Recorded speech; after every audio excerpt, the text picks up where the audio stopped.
Épisode 7.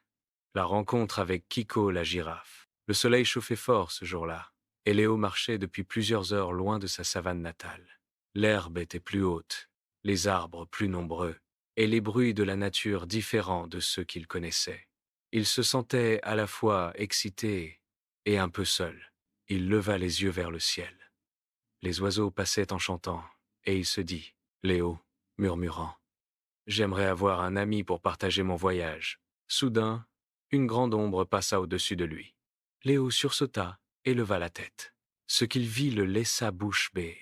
Un long cou dépassait des arbres et deux grands yeux curieux le fixaient. C'était une girafe, haute comme un arbre, qui penchait la tête vers lui. Girafe, d'une voix douce. « Oh!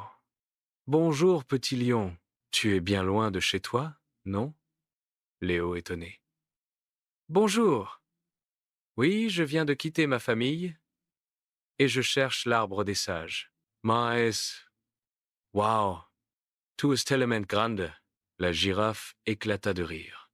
Girafe, c'est vrai, je suis grande. Je m'appelle Kiko. Et toi? Léo.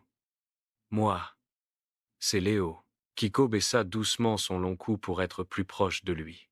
Kiko, tu es très courageux de voyager seul, mais tu as l'air fatigué et assoiffé.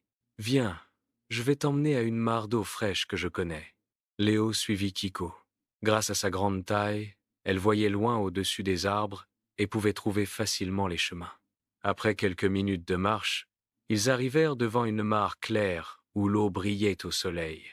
Léo but goulûment, l'eau glacée lui redonnant de l'énergie. Léo, soulagé. « Ah, merci Kiko. Sans toi, j'aurais pu être continué à marcher sans rien trouver. » Kiko, souriant. « C'est normal. Les amis sont faits pour s'entraider. » Après avoir bu, ils s'assirent ensemble à l'ombre d'un grand arbre. Léo leva les yeux vers Kiko, impressionné. « Léo, tu dois voir le monde différemment, toi. Avec ton long cou, tu peux tout observer. » Kiko fier. « C'est vrai. Je peux repérer les dangers de loin, mais aussi trouver les meilleurs endroits pour manger ou boire. Et toi, même si tu es petit, tu as une grande force qui t'attend. » Léo rougit un peu. C'était la première fois qu'un animal croyait en lui aussi fort. Alors qu'ils discutaient, un bruit soudain résonna dans les herbes hautes. Des phacochères effrayés sortirent en courant, et Léo eut un mouvement de recul. Mais Kiko posa doucement son long cou devant lui, comme pour le protéger.